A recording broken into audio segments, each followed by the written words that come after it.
Welcome to Church of God City of Makati. We're glad that you're with us. We will be starting soon. Meanwhile, here are some reminders. Catch our midweek podcast on Facebook, Thursday nights at 7.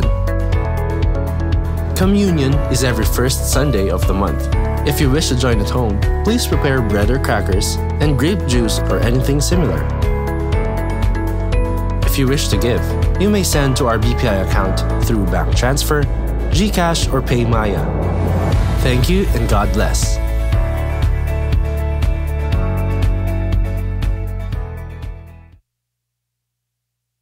Psalm 100 verse 4 hanggang 5. Enter His gates with thanksgiving and His courts with praise. Give thanks to Him and praise His name. For the Lord is good and His love endures forever. His faithfulness continues all generation. Amen. Hallelujah. Oh God, we thank you for your love. We thank you for your faithfulness, Panginoon, na patuloy at patuloy mo, Panginoon, pinaparanas through all the generation, Panginoon, mula noon hanggang ngayon at sa mga dadating na panahon. Salamat, Panginoon, dahil mananatili kang tapat at mabuti. Ang umaga pong ito, Panginoon, ay para sa iyo. Ang buhay naming ito ay para sa iyo, Panginoon. Maluwalhati ka at malugod ka. Hallelujah! Come on, church! Let's clap our hands for the Lord! Hey, hey, hey, hey! You are God and I am not. So take the place above my life and everything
yan.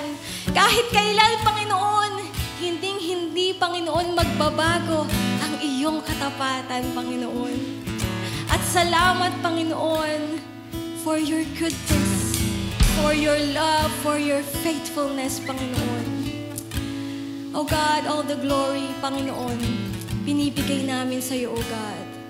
Luwalhatiin ka, Panginoon. It's all for you, Jesus. All for you, Jesus.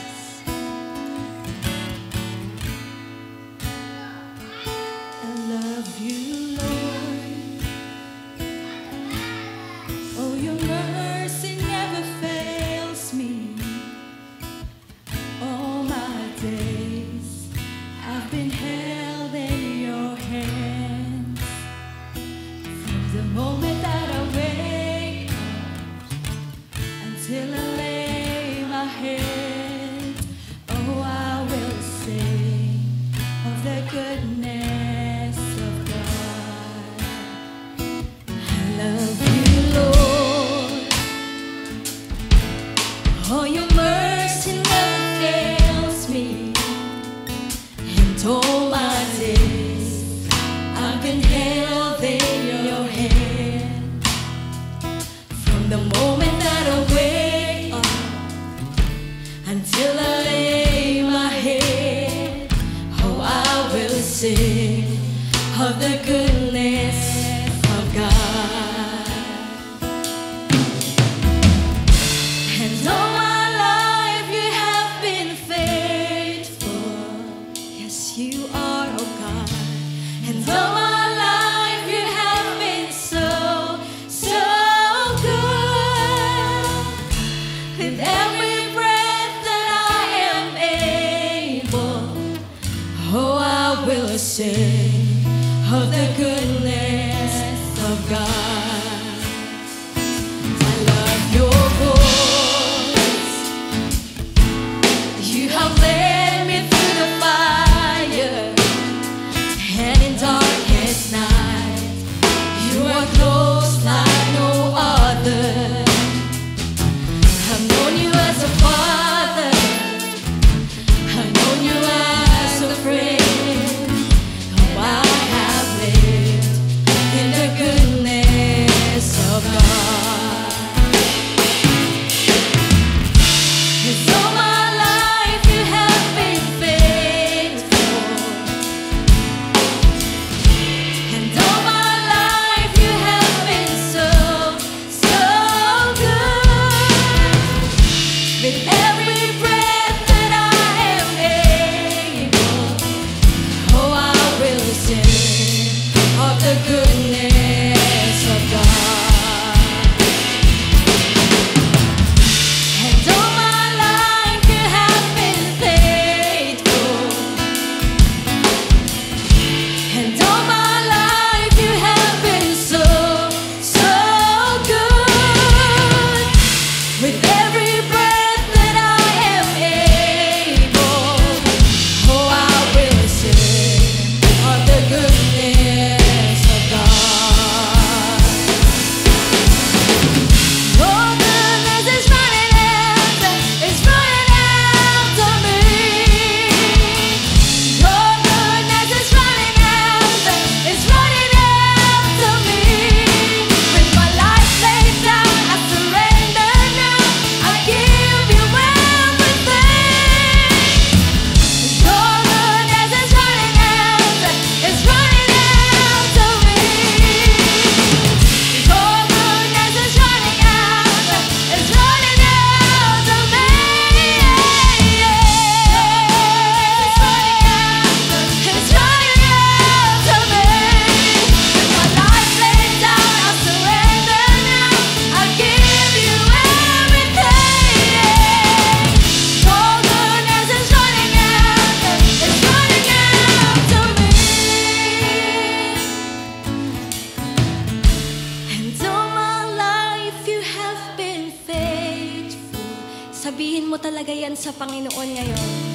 All my life you have been so, so good. Yes, you are. With every breath that I am able, oh, I will sing the goodness of God. All my life, oh God, and all my life you have been faithful, and all my life you have been so, so good. With every breath that I am able, oh, I will sing of the goodness of God. Oh, I will sing of the goodness of God. Oh, I will sing of the goodness of God.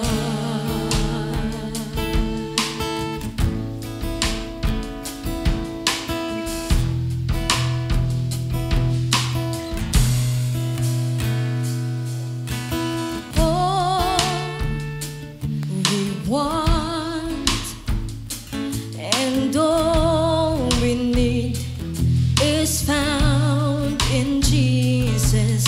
All we ask is more of you. This is our prayer, Lord.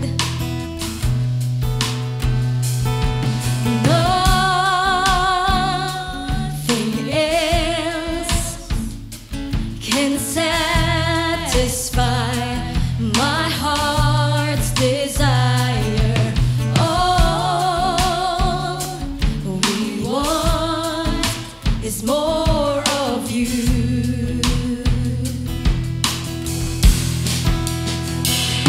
For the Lord is good, and His love endures. Yes, the Lord is good forever.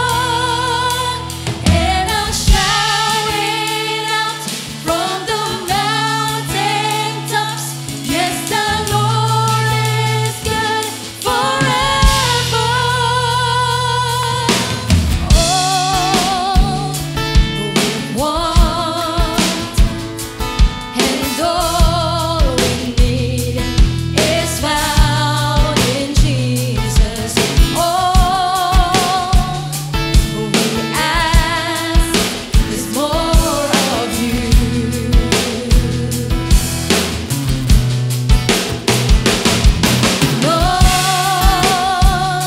Nothing else can satisfy our heart's desire. All we want is more of you. Yes, you are good. For the Lord is good, and His love endures. Yes, the Lord is good forever. And I'll shout it out from the mountaintops. Yes, the Lord is good forever.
para ialay yung pagpupuri natin sa Panginoon.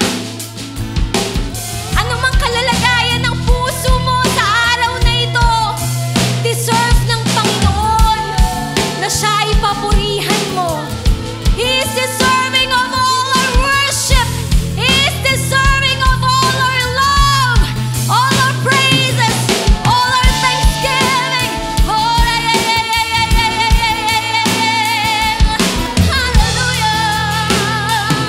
hallelujah, hallelujah, hallelujah. Oh, Jesus, Jesus, Jesus, Jesus, Jesus, Jesus, Jesus. You are deserving. Jesus, you are worthy. Jesus, you're the name above all names. Oh, yeah, yeah, yeah, yeah, yeah. Jesus, Jesus. We want you, Lord. We want you, Lord. Yes, we need you, Lord.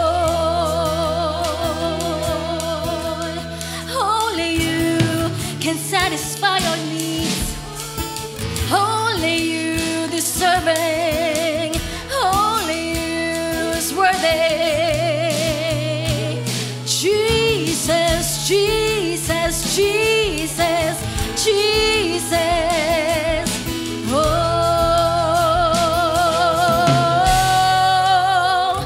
Jesus.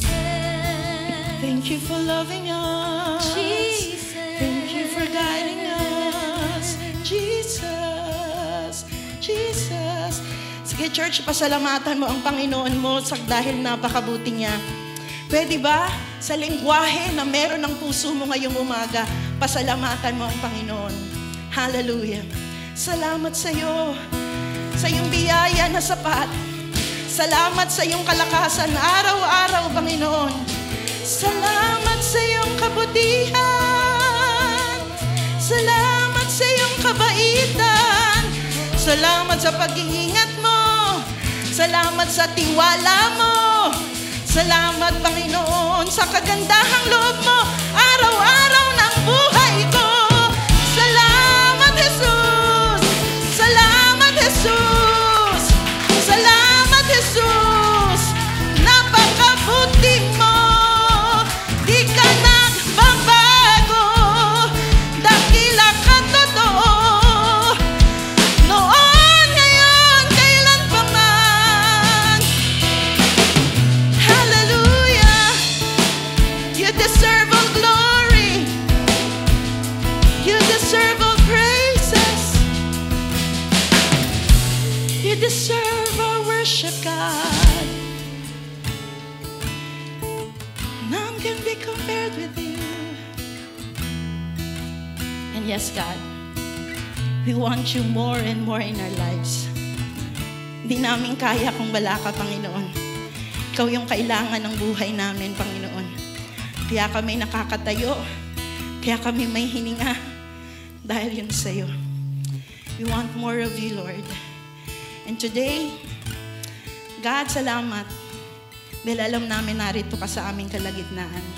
Holy Spirit, I pray na i-arrest mo ang bawat isa sa amin. I-capture mo kami, Lord, in this very presence. Itong sweet presence mo, Panginoon. Ito yung mag-stir up sa mga puso namin, sa mga spirito namin na makikinig kami sa iyo at magre-receive kami mula sa iyo, Panginoon, O God. At babaguhin mo ang aming mga buhay dahil, Panginoon, nakatagpo ka namin sa oras na ito, sa lugar na ito, Panginoon, God. Salamat, Lord God. Nakakausapin mo kami sa iyong mga salita. Hallelujah. Nililay down namin ang lahat sa iyong harapan. Sinasamba ka namin sa kakayanan na meron kami. Niluluwalhati ka namin. Salamat, Lord. Kakausapin mo kami sa oras na ito. We are carefully giving back all the glory, the honor, the praise to you alone. In the name of Jesus we pray. Amen and amen. Hallelujah. Hallelujah. Pwede ba ibigay mo yung best na palakpak mo sa Panginoon? Hallelujah.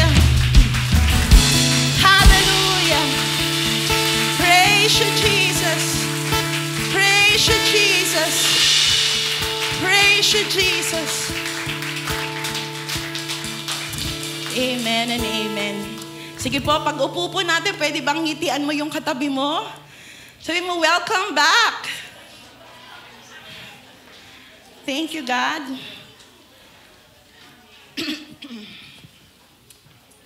Welcome back. Indeed, the Lord is good. Amen po ba doon?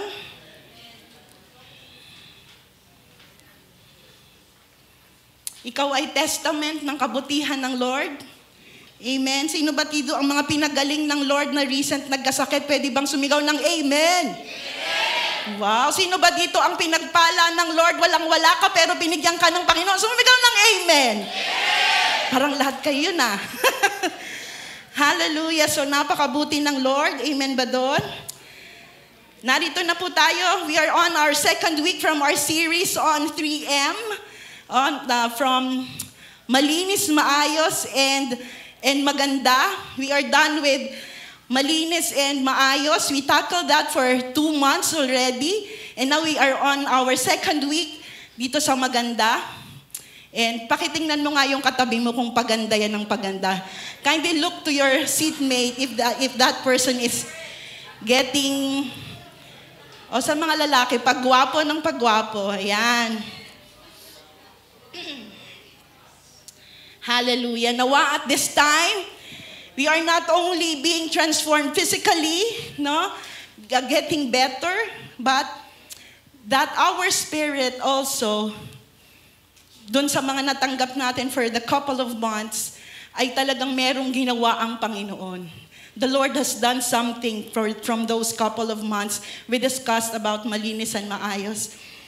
And sabi nga ng isa sa mga leaders ng isang fellowship po namin just this week, sabi niya, ewan ko na lang kung hindi ko man masabi ng verbatim, pero ito yung essence.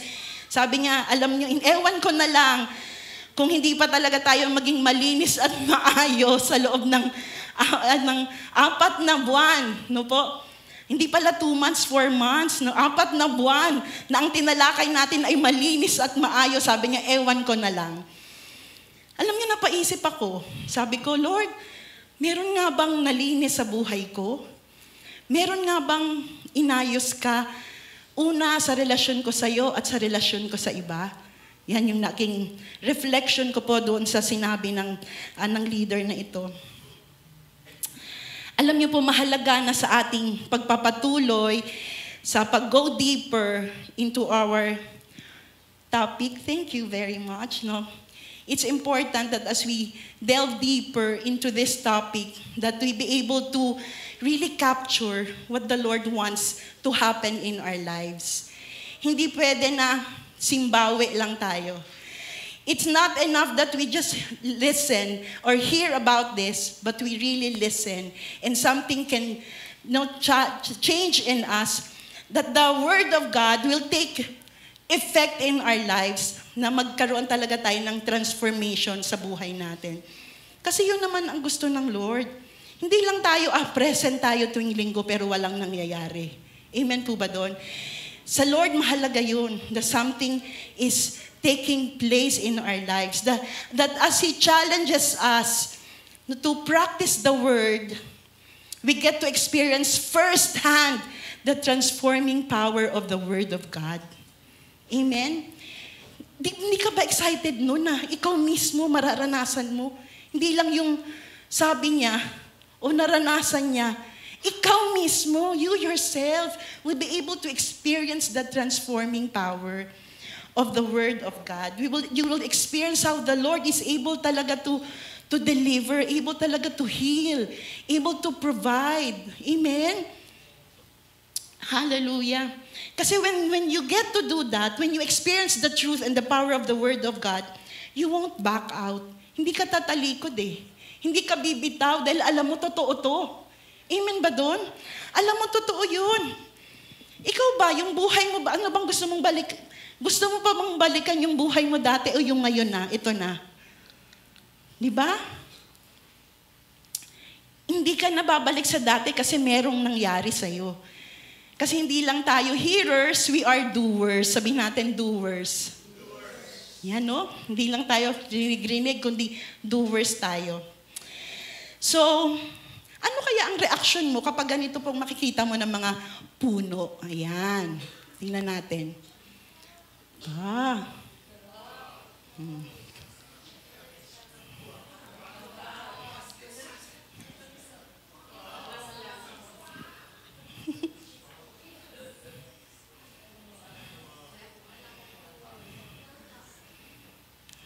Favorite ni Pastor.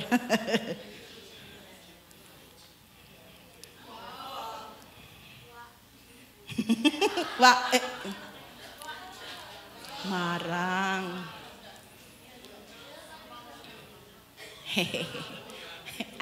Apple. Yung mga unang slides na nakita natin, di ba? Anong reaction nyo? Wow, ganda! Tapos naglaway ba kayo? Napaisip, bigla mong naamoy, amoy durian. Pagpasok nyo ba kanina amoy marang? Kasi last week may marang kaming kinain. Di ba ang gaganda no po? Pagka mabunga at maayos yung bunga. Pero nung huli, anong sabi nyo? Ano yan? Oh, apple yan, galing sa sick na puno. Tayo kaya, what kind of fruit, may slide dyan, Be. What kind of fruit are you bearing? Yung bang mapapawaw sila, wow. O yung no? Ano kayang klase yung fruit yung binibear natin? You know what? You and I are to bear fruit while we are still here on earth. Bawat isa sa atin talagang kailangang meron tayong bunga na ipinoproduce. No po, habang nabubuhay pa tayo. Pero ano ba ibig sabihin? What does it mean to bear fruit? May mga tao na sinasabi nila kapag bearing fruit, pang ano lang yan, sa mga preachers lang yan, sila lang yan. Silang mga nagtuturo lang, yun ang dapat lang nagbe-bear fruit. May iba naman, sabi nila, parang competition. Padamihan ng souls na mawiwin. No? Padamihan ng madadala sa church o padamihan ng mawiwin nga na souls. Pero kung titingnan natin, at yan yung gagawin natin, kung ano ba yung sinasabi ni Jesus about bearing fruit, we will see na it's a different thing, not like us. It's unlike the way we think about it. Ano? And pag titingnan natin siya, mahalaga na makita natin na it has something to do with our spirituality. Pag sinabi ng Lord na we are to bear fruit, it has something to do with our spirituality. At ang mga disciples, when Jesus was still here on earth, He taught them about this, and He taught them using parables. At isa sa mga parables that He taught the disciples is about the parable of the sower. Mababasa po natin yan ng buo sa Matthew 13, verses 1 to 23. Yes, slide please. Wala pa dyan ako, anak.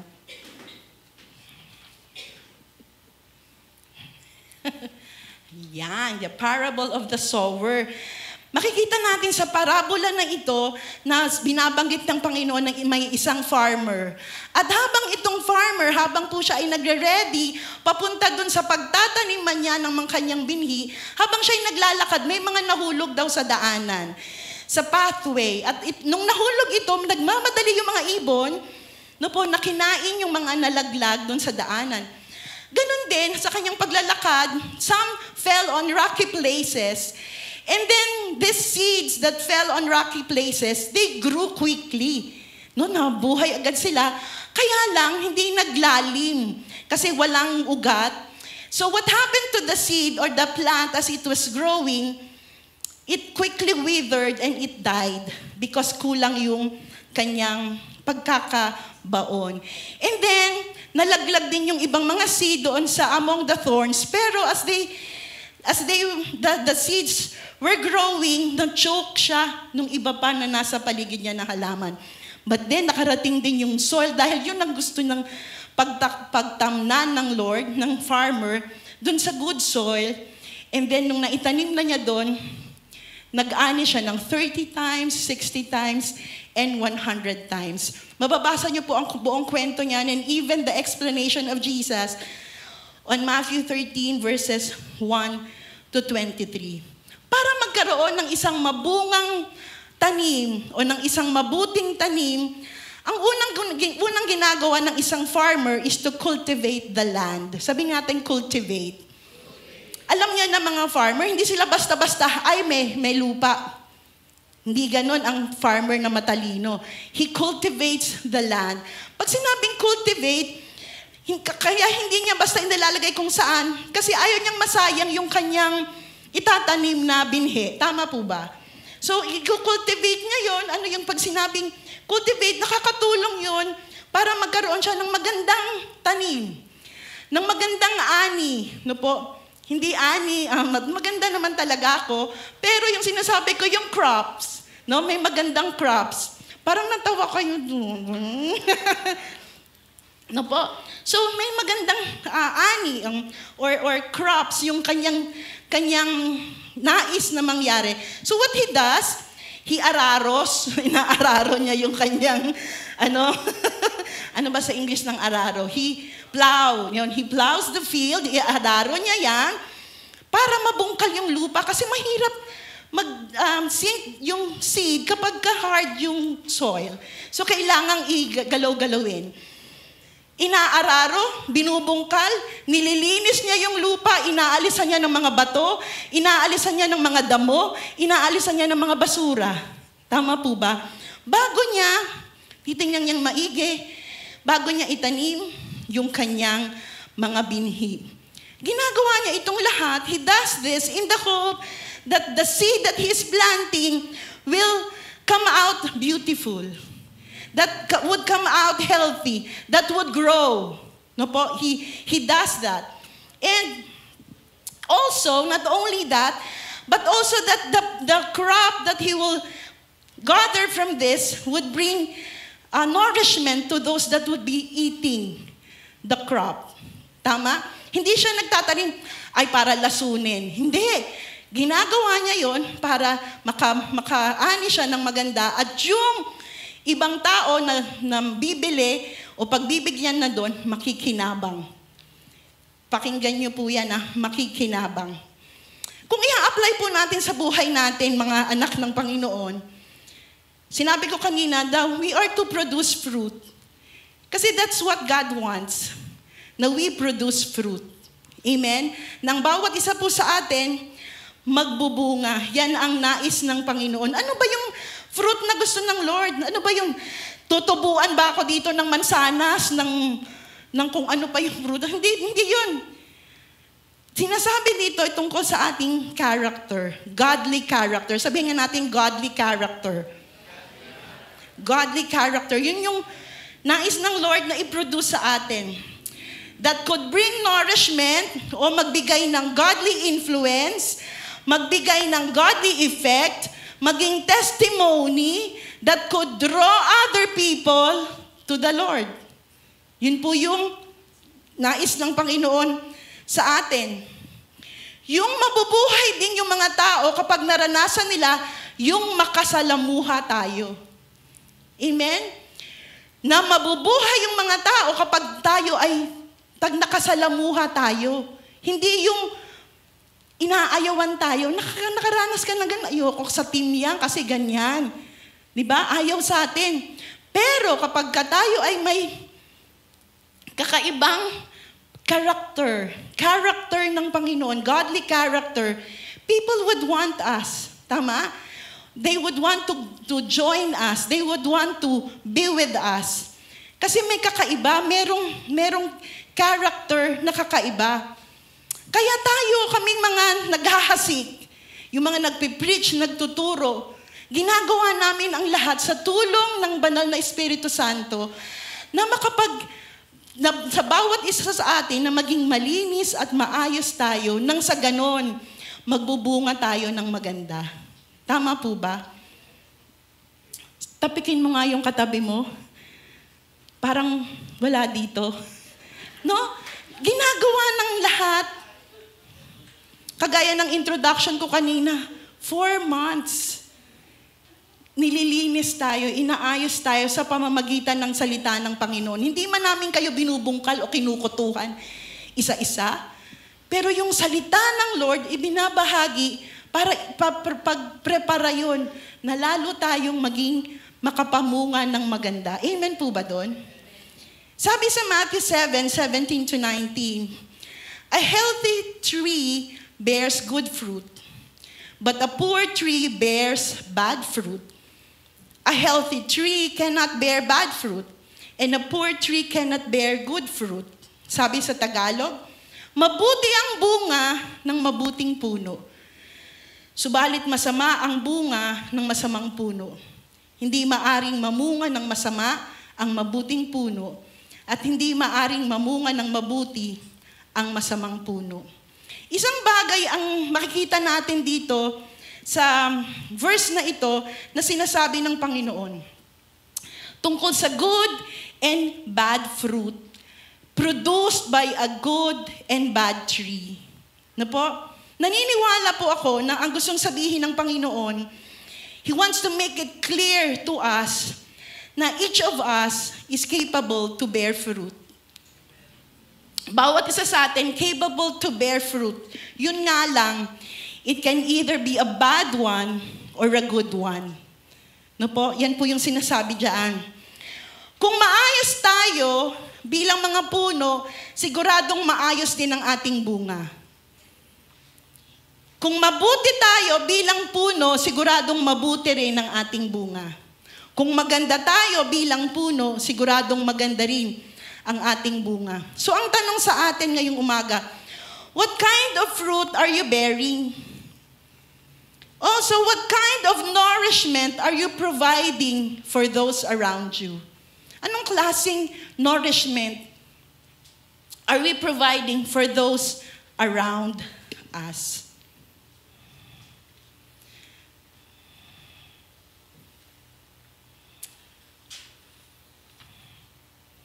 Nakakalungkot lang kasi naniniwala ako na sa panahon ngayon po, makikita natin na napakadaming tao na masyadong self-centered. Ano po? Na concern lang masyado sa sarili nila, na wala silang pake about how they are affecting other people with their lives. With how are they affecting other people, with how they treat other people. Ganito yung panahon natin ngayon. Ang mahal ang sarili, hindi na naiisip ang iba. Ano po? Pero si Jesus, ito yung kanyang itinuro sa kanyang mga disciples. Kung titingnan niyo po, kasi tiningnan ko, sino ba ang tinutukoy dito ng Lord? Sino ba tinuturuan niya? He was talking to His disciples. That the Lord wanted them, His disciples, to bear good fruit, to bear fruit that would really bring glory to Him and that would influence other people. Tayong mga mananampalataya, dapat maging conscious tayo sa ating mga fruit bearing, sa ating pagbe-bear ng fruit. Sabihin natin conscious. Magiging aware tayo. Paano ba yung bunga natin? Paano ba ito nakaka-apekto sa iba? Gusto kong dalhin to sa araw-araw na buhay natin on how we live our lives on a daily basis. Kapag nandito tayo sa church, lahat tayo mababait. Salamat sa dalawa. Nakikinig to. Yung iba. Pag nandito po tayo sa church, lahat tayo mababait. Tama po ba? Uy, tama to. Lahat nakangiti. Di ba? Tumutulong. Magalang. Nasunod. Mahinahon. Kababait. Ano po? Kababait. Tingnan mo nga yung katabi mo kung mukhang pabait na yan. Pero alam nyo, minsan, pag uuwi na tayo sa bahay,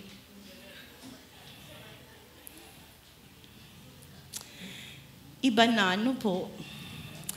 Tanong, kumusta ba ang natitikman na prutas ng inyong pamilya? Di ba po?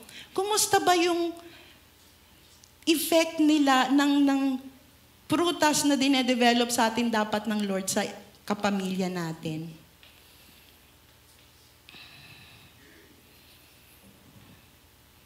Baka bulok na yan. Baka maasim o mapait. Kaya ayaw nilang sumama sa atin. Kasi hindi sila maniwala. Kalang naman pagdating sa bahay. Ang bait kapag kasama ang iba. Pero pagdating sa bahay, bakit ka nag-iba? Parang nagpalit lang. Kaya siguro ayaw ng kapamilya natin. Kasi yung natitikman nilang fruit from us is a bad fruit. Natitikman nilang supposedly fruit of the Spirit is a bad one.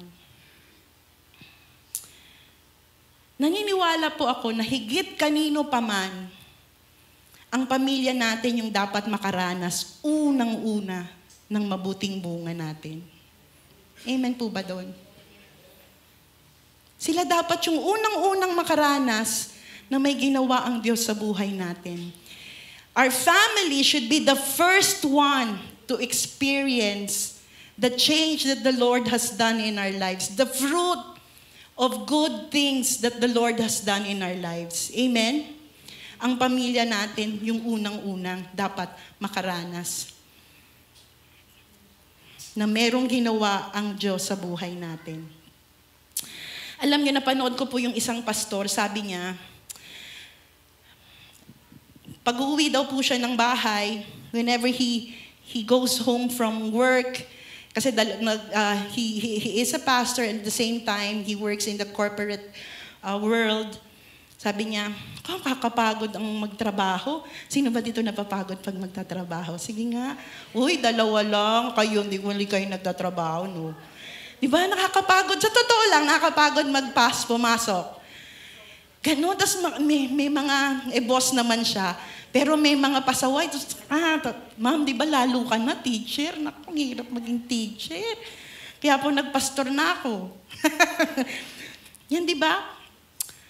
He had a bad day. Itong pastor na to, sobrang pagod na pagod daw siya. He had a bad day.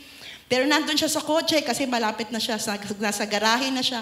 Sabi niya, inayos ko yung sarili ko. Nag-pray ako. Inayos ko yung mukha ko kasi init ang ulo niya. Inayos ko yung mukha ko. Kasi sabi niya, kasi haharap ako sa mga VIPs. Sino yung VIP? Asawa niya, tsaka mga anak niya. Wow, what a heart. Diba? Ibig sabihin, ayaw niyang ibuhos doon sa mga anak niya yung kung ano man yung nangyari sa opisina. Ayaw niyang ibuhos sa mga anak niya kung ano man o pamilya niya, ano man nangyari doon sa trabaho niya. Ayaw niyang ibuhos nga sa kanila. Ano po? Nawa yung realization natin nawa ay maging ganon yung realization natin na, ay, uwi na ako sa bahay namin. Ma-excite naman sana yung mga anak ko. Ma-excite naman.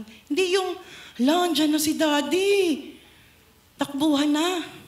Meron nga akong narinig, sabi niya, doon daw sa gate nila, pagpadating na ang daddy, naglalagay sila ng basahan. Kasi takot na yung mga anak. Naku, andyan si daddy. Kayo ba? Tayo ba? Pag-uwi na tayo ng bahay natin, excited ba yung mga mahal natin sa buhay? Nag-uunahan ba? Kaya yung iba, alam yung mahal nila yung mga aso. Totoo naman, di ba? Kahit mainit ang ulo ng amo, same ang salubong. Pero nawa, makita natin na unahin natin sa pamilya natin na maging matama yung pinapatikim natin na fruit. No po? Yung godly character. Mamaya titingnan po natin yan. Ano ba kasi yung good fruit o fruit of the Spirit. Sabi ng Galatians 5:22-23, subalit ang bunga ng Espiritu ay pag-ibig, kagalakan, kapayapaan, pagtsatsaga, kabaitan, kabutihan, katapatan, at pagpipigil sa sarili. Ito po sa English. But the Holy Spirit produces this kind of fruit in our lives. Love, joy, peace, patience, kindness, goodness, faithfulness, gentleness, and self-control. Yan po yung fruit of the Spirit. Yan po yung bunga na nawa ay nararanasan ng ating pamilya. Pero bakit instead na love, na ipapamalas natin ay hate? Instead na joy, laging galit. Kaya sino ba namang kapamilya, ang magugustong magstay sa bahay na parang palaging gera? Tama po, palaging may away, palaging magulo. Ayaw mo doon magstay. Kasi instead na peace, palaging may gera nga at palaging may worried. Palaging may pag-aalala ang loob ng bahay. Ano ba yan? Wala na naman tayong bigas. Paano na bukas? Alam niyo ba, natataranta din yung ibang parte ng pamilya natin pag ganun pala tayo. Bilang mga anak ng Diyos, kapag ganun, ang gagawin pala natin, manalangin tayo, humingi tayo sa Panginoon. Amen? Instead na pasensya, naku, ang bilis natin magalit. Pag sa bahay,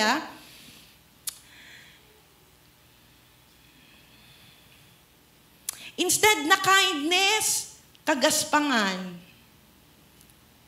Instead na goodness, badness ang ginagawa natin. Instead na faithfulness, unfaithfulness. Instead na gentleness, harsh tayo. Instead na may control, bara-bara tayo, wala tayong pake.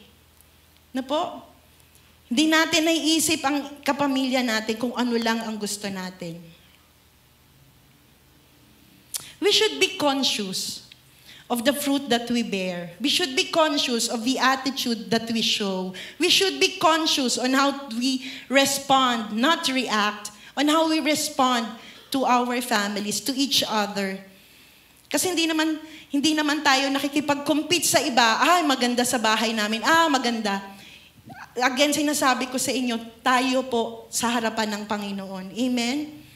We should be conscious of the fruit that we bear, not because of our outer appearance that I look good, I look mabait, I look kagalang-galang.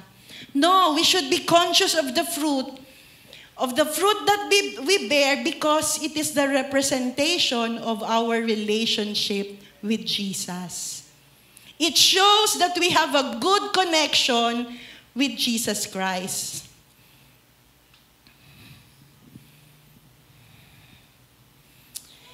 When we are truly in fellowship with Jesus, He transforms us spiritually. Something is taking place. Kaya yung bearing fruit ay nagiging nature na natin, yung good fruit. Amen po ba doon? Pero may mapapaisip tayo, kailangan ko talagang maging conscious. Pero bakit ang hirap? Ano bang problema? Bakit hindi ako produce ng matamang fruit? Bakit hindi ito mangyari sa aking buhay? Tingnan po natin ang sabi ng salita ng Panginoon sa John 15 verses 1-8, kung saan Jesus again is speaking of bearing fruit. Sabi dyan, I am the true vine, and my Father is the vine dresser. Every branch in me that does not bear fruit, He takes away. And every branch that does bear fruit, He prunes, that it may bear more fruit. Already you are clean because of the word that I have spoken to you. Abide in me, and I in you. Sa ibang salin, remain in me. as I in you. And the branch cannot bear fruit by itself unless it abides in the vine. Neither can you, unless you abide in me. Unless you abide in me. I am the vine, you are the branches. Whoever abides in me and I in him, he it is that bears much fruit. For apart from me, you can do nothing. If anyone does not abide in me, he is thrown away like a branch and withers, and the branches are gathered, thrown into the fire and burned. If you abide in me and my words abide in you, ask whatever you wish, and it will be done for you. By this my Father is glorified, that you bear much fruit, and so prove to be my disciples. Sabi dun sa verse 4, as the branch cannot bear fruit by itself unless it abides in the vine. Alam natin na ang isang disconnected na branch from the tree, wala na yung magagawa. Tama po ba? Ang isang branch na disconnected from the puno cannot do anything anymore. Hindi posible, it's not possible for anything to grow dun sa branch that is severed from the tree. It cannot produce leaves, nor can it produce fruit. Kaya itong mga branch that is severed from the tree, nangyayari na lang panggatong o itinatapon na. Si Jesus, he specifically tells us na unless that branch is connected to the vine, wala siyang magagawa. Sabi niya, neither can you, talking to people, to his disciples, ganon din ikaw, maliban na nakadugtong ka sa akin, wala kang magagawa. Maliban na nananatili ka sa akin, hindi ka makakaproduce ng fruit. Kaya kailangan nakakonekta tayo sa vine. Amen po? We are to be connected to the vine. If we are not connected to the vine, sabi ni Jesus, yung branch will wither and then die. Itong spiritual connection na ito happens, this spiritual disconnection happens when we neglect our prayer time. This spiritual disconnect happens when we do not read the word. This spiritual disconnect happens when we do not worship.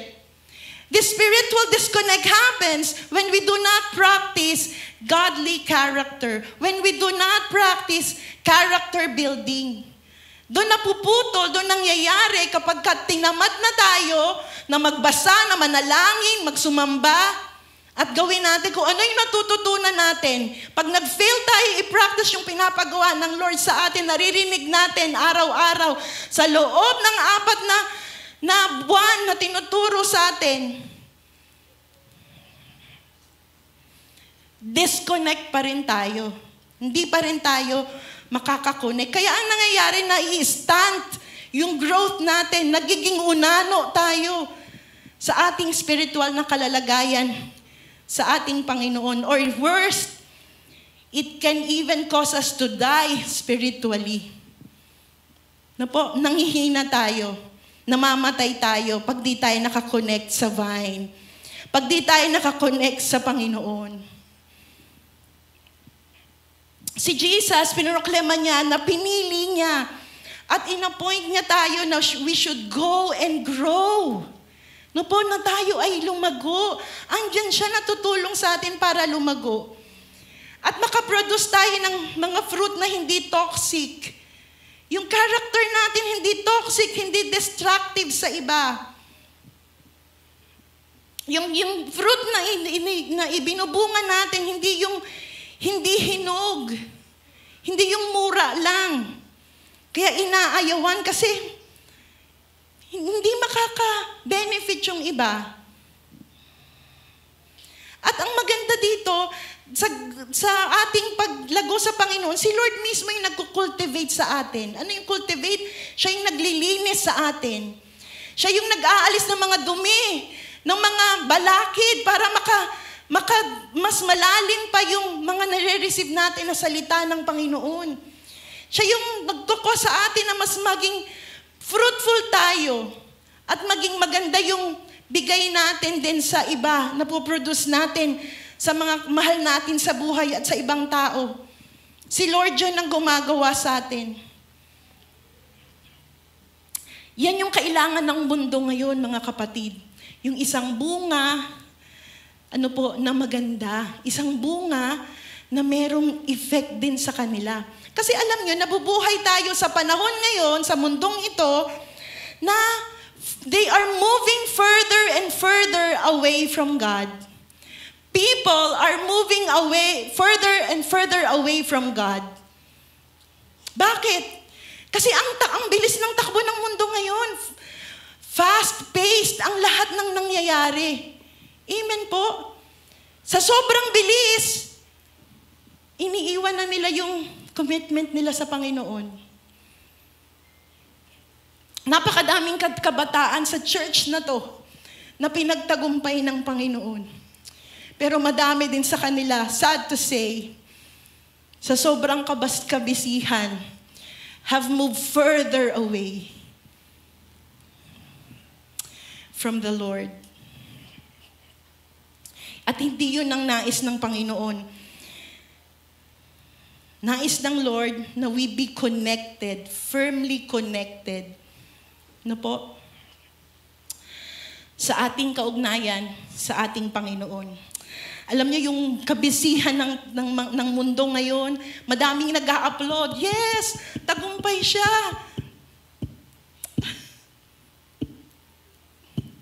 Pero si Lord nalulungkot. Tagumpay ka nga sa mundo, pero wala naman yung relasyon mo sa Panginoon. Sa sobrang bilis, sa sobrang kabisihan, naiwan mo na yung iyong ginagawa sa Panginoon. Sabi sa Matthew 24:10-12, and many will turn away from me and betray me. And betray and hate each other. And many false prophets will appear and will deceive many people. Sin will be rampant everywhere, and the love of many will grow cold. Si Jesus to nagsasabi, alam na niya yung panahon ngayon. No? Dahil sa ang tindi ng takbo ng mundo, ang bilis. The love of many will grow cold. Bakit? Nawala na dun sa init, no, ng kaugnayan sa Panginoon. Nawala na. Totoo na ang world natin ay in trouble. Pero naniniwala pa rin ako na dahil si Lord yung nagko-cultivate ng buhay natin, amen, siya yung naglilinis, siya yung nag-aayos ng buhay natin, may gagawin siya sa panahon na ito. At ikaw at ako ang gagamitin niya na nakikinig ngayon. Tinuturuan niya tayo na maging malinis at maayos upang sa ganon makapamunga tayo ng maganda. Amen? Nang sa ganon, maranasan natin yung maranasan din ng iba yung magandang bunga ng buhay natin. Kino-cultivate niya tayo so that we can continue to bear good fruit in this world. Kaya mahalaga na we remain in the vine. Kaya mahalaga na we abide in Jesus. Kaya mahalaga na tayo ay nakakonekta sa Panginoon. Dito lang tayo makakasiguro dun sa tamang connection natin sa Panginoon na magiging maganda yung bunga ng buhay natin. Alam niyo, napakagandang maging Kristiyano. Amen ba? Sino dito ang sabi, ay maganda yung buhay ko dati, gusto kong bumalik sa dati? Meron ba? Maganda ng buhay na maging Kristiyano. Kasi si Lord, tinatawag niya tayo to discover wonderful things. No po? He calls us to be noble and honorable people. He calls us to be people of love. We are meant to be kind, to be joyful, to be brave, and to be good. Napaka-attractive nitong mga qualities na to na madaming tao gusto ito kahit na hindi mga Kristiyano. Ang problema lang, tayo mga Kristiyano, sinusuot lang natin ito nang walang pakundangan. Pero ang totoo pala, kung sisipatin mo, ang kapit mo lang sa 'Lord ay gahibla.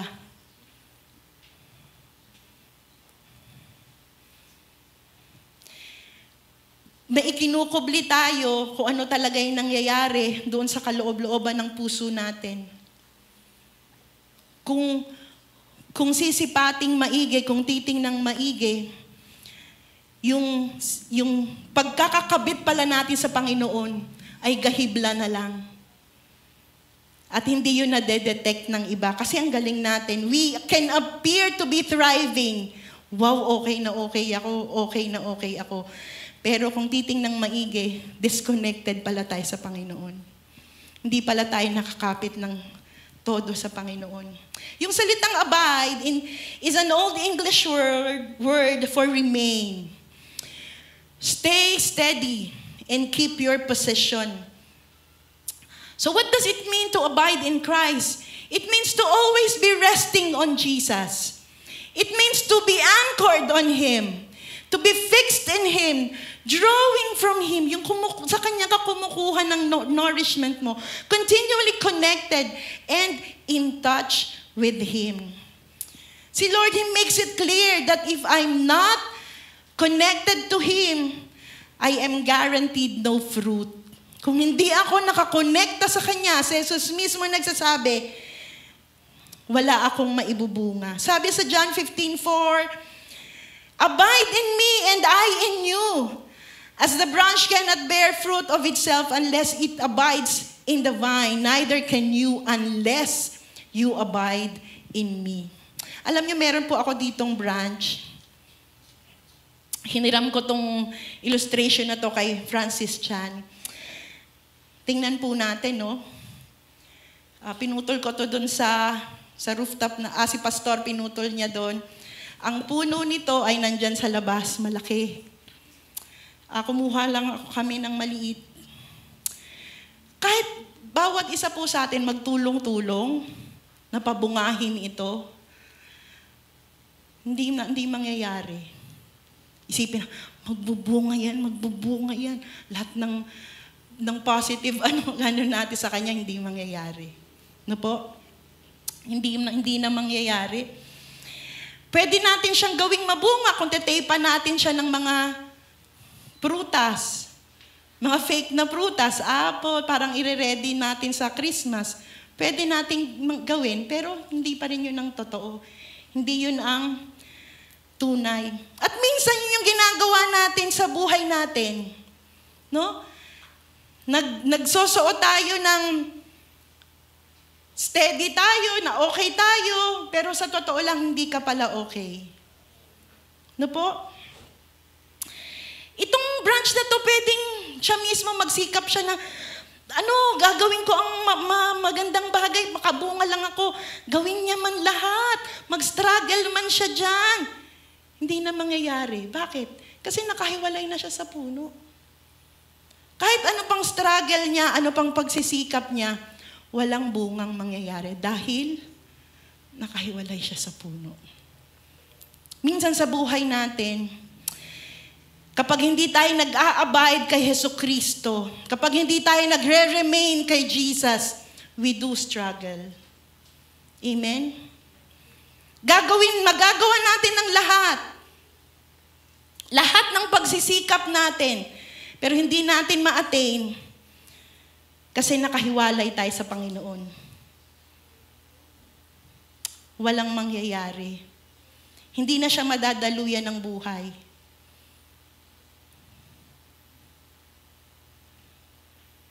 At habang tatagal, malalanta na yung mukhang green pa rin ngayon, mamamatay, itatapon na lang namin. Walang mangyayari. If we are not truly connected to the source, we will eventually die. Yung spiritual na kalagayan natin. Kaya hindi tayo makakabear ng tamang fruit because we are dying. Hindi tayo makakabear ng fruit that would last kasi wala tayong nourishment from the tree. Wala tayong nourishment from the Lord. Walang totoong prutas na mangyayari kasi nakahiwalay tayo. Sabi din ni Jesus, I am the vine, you are the branches. Whoever abides in me and I in him, he it is that bears much fruit. For apart from me, you can do nothing. Sino daw yung magbubunga? Yung nananatili. Siya yung magbubunga. Kasi hiwalay sa Panginoon, wala talaga tayong magagawa. Siya yung magbubunga kapag nananatili tayo sa Panginoon. Yun may guarantee. Jesus himself guarantees. Sabi niya, if you abide in me, I guarantee your fruit. I guarantee your good fruit. Hindi pwedeng wala kang ibubunga kapag ka nakakonect ka sa Panginoon. Yung bungang maayos, matama, maganda kapag nananatili ka kay Jesucristo. Amen? Kung si Jesus na mismo yung nagga-guarantee sa atin, saan ka pa? Amen? Doon ka na sa sigurado. Si Jesus na mismo yung nagsasabi. Huwag mo nang pahirapan yung sarili mo. Kasi wala naman talaga tayong magagawa kapag nakahiwalay tayo sa Panginoon. Amen? Wala tayong magagawa kapag nakahiwalay tayo sa Panginoon. Nakakapagod kaya kapag wala kay Jesus? No? Lahat ng pagsisikap natin, ginagawa natin, gusto ko talagang bumait. Sabi nga ni Pablo, gusto kong bumait pero di ko magawa. Kasi hindi nakakonect sa Panginoon. Sa mga pagsisikap natin na gusto ko talagang tumama, gusto kong maging tama, gusto kong maging maayos. Hindi natin magawa kasi nakasever tayo from the tree. Putol tayo, hindi tayo nakakabit.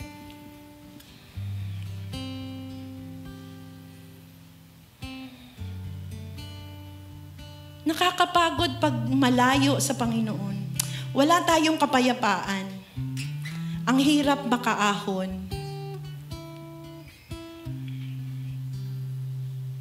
Nakakapagod kung wala kang Panginoon.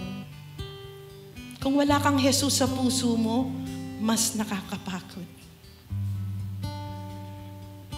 Ngayong umaga, sinasabi sa atin ng Panginoon, anak, hindi mo talaga kaya kung wala ako. Halika anak, tutulungan kita. Lapit ka sa akin. Ang napakaganda sa Panginoon, kahit nasa pagkakalugmok natin sa anumang kalalagayan natin sa buhay, laging nandyan ang kanyang kamay, umaabot sa atin. Hindi siya yung ayoko na sa'yo. Ayaw mo sa akin di ayoko sa'yo. Hindi ganun ang ating Diyos. Ang gusto lang ng Panginoon ay maging totoo tayo. Lord, napapagod na ako ngayong oras na to. Ang dami ko ng struggle sa buhay paulit-ulit. Ang dami ko ng kakasikap pero walang nangyayari. Bakit ba? Ganun pala. Kahit anong sikap natin ang pagbungahin yung mga gawa natin, yung sarili natin. Kasi nakahiwalay tayo sa Panginoon. At ang maganda sa Lord, kasi with Him nothing is impossible.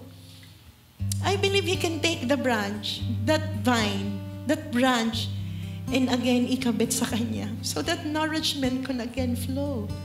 Ganyan yung gagawin niya. Ang gagawin lang natin, magiging tapat tayo, Lord, napapagod na talaga ako, Lord, talagang nahihirapan na ako, hindi ko na alam gagawin ko. Kasi pag ganun, may pagsuko na tayo, wala na hiyabang natin eh. Di ba?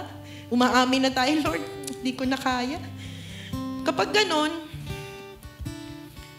andyan naman siya palagi.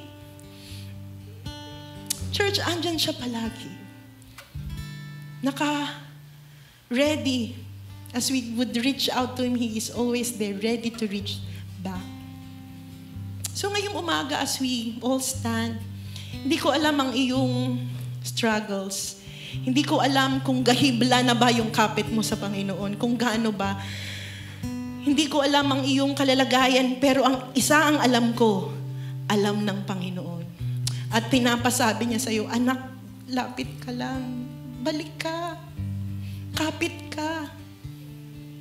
andito ako, tutulungan kita, sasamahan kita. Hindi mo kayang mag-isa. Kailangan mo ako. Ganon kabait ang Lord, no? He offers Himself. Kaya shall we all stand? And if you are that person who needs, alam mo, nakakapit, hibla na lang yung kapit mo. Lapit ka sa Lord. Hindi sa akin. Lapit ka sa Panginoon. Ipagpe-pray ka namin. Humingi ka ng tulong sa Panginoon kasi tutulungan ka niya. Hindi siya nagtatangi. I-lay down mo again. Sabi dun sa song natin, I lay it all down again.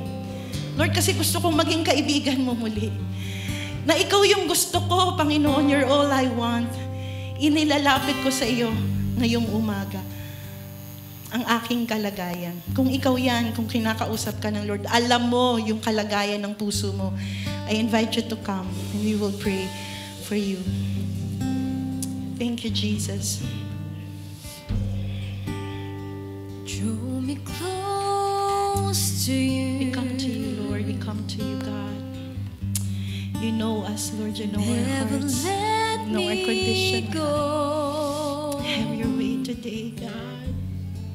Thank you, Holy Spirit. Lay it all down again to hear you say that I'm your friend. You are my desire. Sa inyong paglapit sa Panginoon, meron pa dyan nasa upuan, natawag ka ng Lord dito. Pwede ba itaas niyo yung kamay niyo sa Panginoon? Can you just raise your hands before the Lord as a sign of surrender? As a sign telling the Lord, Lord, I cannot without you. I really need you. To feel the warmth of your embrace. Help me find the way. Bring me back to you.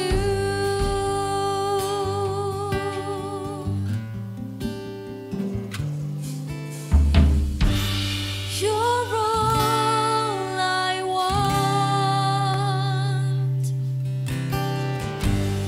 You're all I ever needed. You're all I want. Help me know you are near. You're all I want. You're all I ever needed. You're all I want. Help me know you are near. You're all I want. You're all I ever needed. You're all I want. Help me know you are near. And you're all I want. Jesus. And you're all I ever needed. And you're all I want. Help me know you are near. Help me know. Help me know you are near. Help me know you are near. Yes, God. Help us know that you are always near. Kahit minsan binubulong sa amin ng kaaway, nag-iisa na lang kami, hindi yun totoo, Panginoon. Kasi nangako ka, nasasamahan mo kami. Hindi mo kami iwanan, hindi mo kami pababayaan, Panginoon. Kaya thank you, Lord, sa pag-renew, Panginoon, ng aming mga puso na nakaugnay sa iyo. Pag-renew ng aming mga spirit na nakaugnay sa iyo, Panginoon. Salamat, Lord God, sa available na pag-cultivate mo sa amin. Yes, God, kung meron pa mang mga bagay na nais mong ayusin sa puso at sa buhay namin, sa kaugnayan namin sa iyo. Yes, alisin mo lahat ng basura, Lord. Alisin mo yung mga sagabal sa kaugnayan namin sa iyo para mas lalo pa kaming lalalim sa iyo. Para makapamunga kami, Panginoon, para maging maganda kami sa harapan mo, maging malinis yung mga ginagawa namin, katanggap-tanggap sa iyo, Panginoon. Yes, God. Binukas namin ang puso namin sa iyo. Alisin mo anumang uri ng kasalanan, anumang uri ng basura, anumang uri ng kapangitan, Panginoon, oh God. Lord God, bilang church, nais namin pagdating mo, harap kami ng maayos sa iyo, Panginoon. Yun po yung aim, yun po yung vision na ito, Panginoon. Maging malinis, maayos kami, nadadatnan mo bilang mga anak mo, Panginoon. Meron kaming ginugol na ito, Panginoon, yun ang nais ng puso namin, oh God. Kaya sa umagang ito, salamat. Salamat sa iyo pong pagpapatawad. Salamat sa iyong paglilinis. Salamat sa iyong biyaya. Mahigit pa sa kaya naming tanggapin, Panginoon. Hayaan mo po na sa pag-alis namin sa lugar na ito, sa pagpasok ng bagong araw ng Lunes hanggang sa muli namin pagkikita during the week, God. Help us know that you are near. And you will help us, Lord. You will accompany us, Lord God. You will cause us to bear good fruit for your glory. And others will see, they will notice, and they will ask, anong nangyari sa'yo? And we could bring them to you, Panginoon.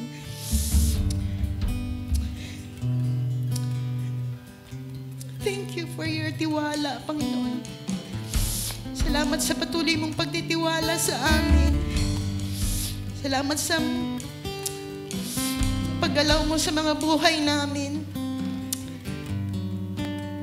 Salamat sa kabaitan mo sa amin, Panginoon. Holy Spirit, thank you.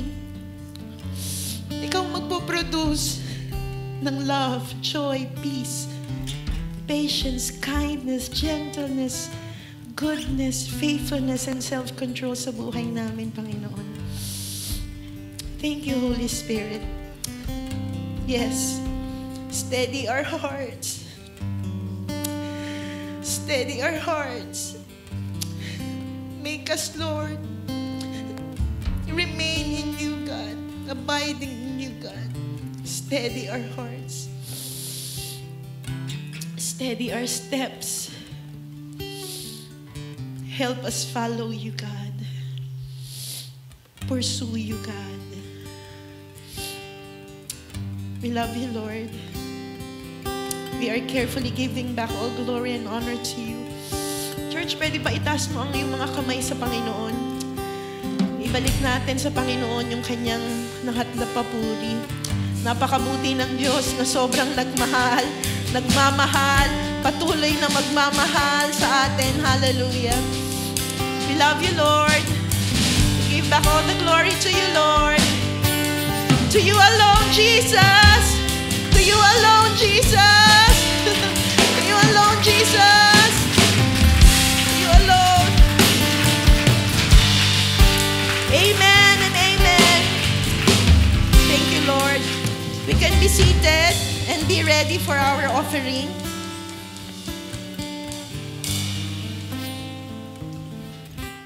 Good morning po. Handa na po ba ang ating kaloob kay Lord? So, bago po tayo magbigay, mayroon lang po akong verse na babasahin. Nehemiah 8, chapter 10. Ang sabi po dito, umuwi na kayo at magdiwang. Kumain kayo at uminom ng bagong alak. Bigyan ninyo ang mga walang pagkain at inumin, sapagkat ang araw na ito ay banal para kay Yahweh. Kaya huwag kayong malungkot, ang kagalakang dulot ni Yahweh ang magpapalakas sa inyo. Amen. Mga kapatid, pinakita po dito sa verse na ating binabasa na kagustuhan din ng ating Panginoon na tayo po ay mag-enjoy, magdiwang, magsaya sa lahat ng ating nare-receive, natatamasa, at magbibigay sa ating mga kapatid na nangangailangan. Dahil kung anuman ang mayroon tayo, ay yan po ay kaloob po ng ating Panginoon. Kapag naunawaan natin ang kahalagahan ni Lord sa ating buhay, ito po ang magbibigay sa atin ng kalakasan. This is the perfect joy. Tayo po'y manalangin. Panginoon, marami pong salamat sa panibagong umaga. Naway sa aming pagbibigay ng kaloob or tithes and offering, mapangiti ka namin. At sa pamamagitan ng aming pagbibigay, ibubuhos namin ang aming pasasalamat at sa lahat ng mga biyaya mo sa amin. Amen. God bless you po. Praise the Lord. Pwede po bang tumayo tayong lahat at receive our benediction? Let's lift our hands before the Lord. Sabi sa Jude 24:25, now to Him who is able to keep you from stumbling and to present you blameless before the presence of His glory with great joy. To the only God, our Savior, through Jesus Christ our Lord, be glory, majesty, dominion, and authority before all time and now and forever. And everybody say, Amen. God bless you.